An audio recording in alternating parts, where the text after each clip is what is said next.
last day. Yeah, And you probably. seem to be pretty much of an advocate for the men, because you actually had questioned me in regards to Blake.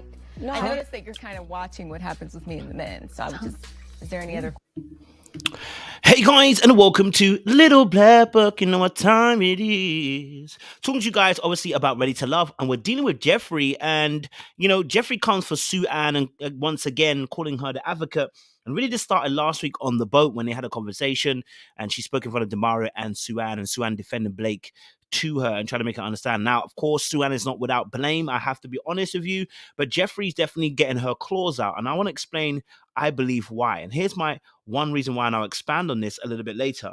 I feel like whatever Jefferi's gone through in the past, her way of defending herself whenever she feels like she's under attack in any form or shape or form is to go on the attack first. It's to make sure that she nukes her opponent quickly and effectively.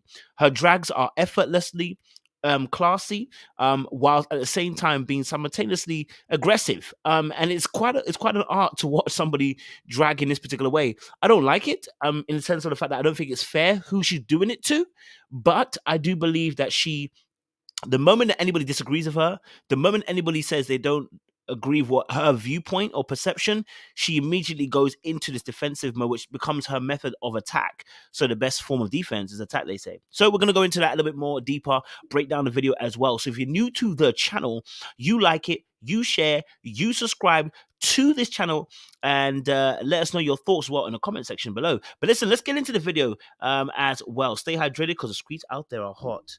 All right, cool. So let's play a bit more of the clip.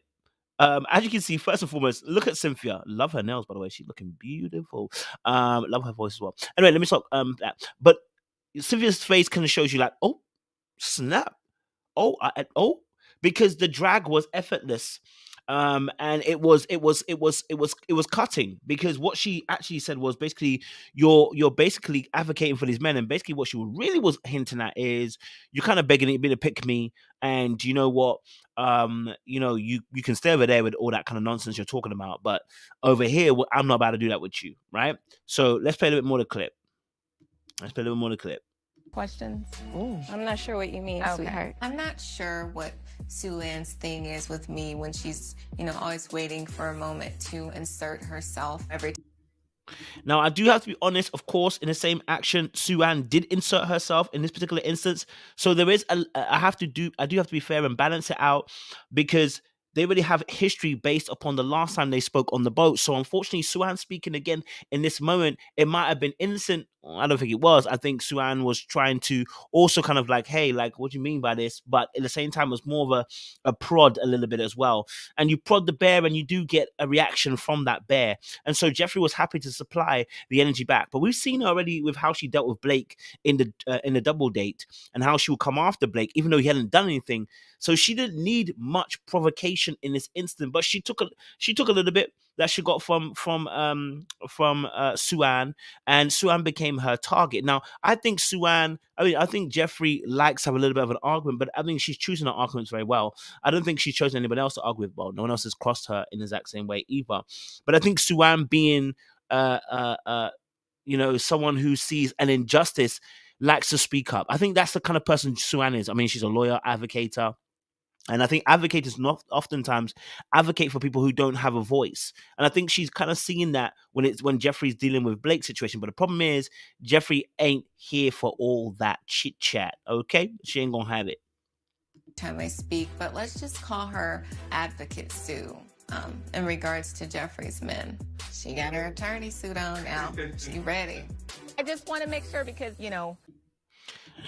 I don't know if Jefferi is vying for a TV show later on, or whether this is generally her. And I hope it's more of a TV show persona, but we never know in real life. But either way, doesn't make a difference.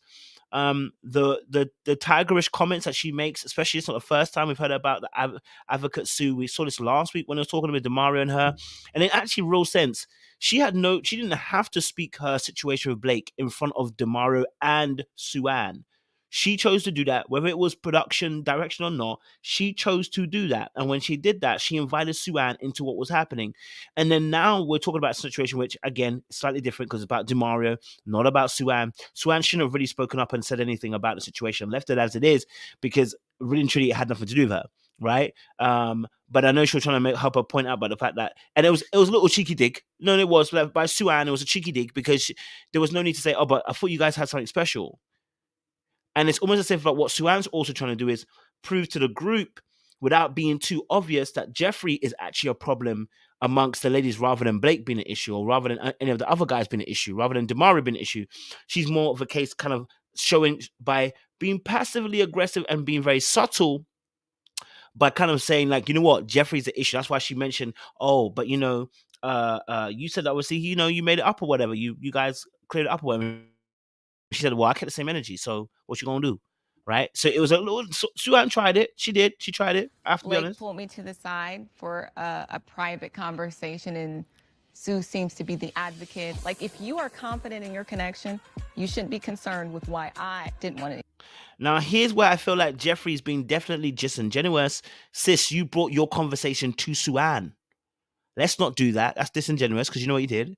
You brought your conversation to Sue-Ann and you told her about what you discussed with Blake and DeMario. She didn't just come up to you and speak to you. She didn't take it upon herself to speak to you. You brought the information in front of DeMario and her. So you can't go on like you weren't trying to have the conversation, or it like Sue-Ann just came out of the blue and came and spoke to you. No, you spoke to Blake, you went to Sue-Ann, you went to DeMario, whether it was production pushed or not. And so therefore she added her 2 penny pence in the situation. Thing to do with him. So that was just a concern for me. That was just a concern.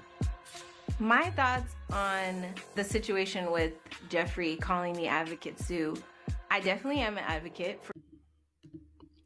So, I mean, it's interesting, I think, because, of course, Blake has his own problems where the other ladies have said quite clearly how they felt about him and how he has behaved. And Morgan said it later on.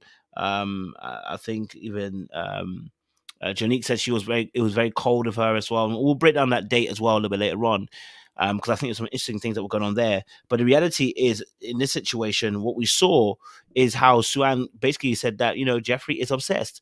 And we see next week's episode as well, and she's again talking about them. Yeah, it's giving obsessed. Can't lie to you. For sure.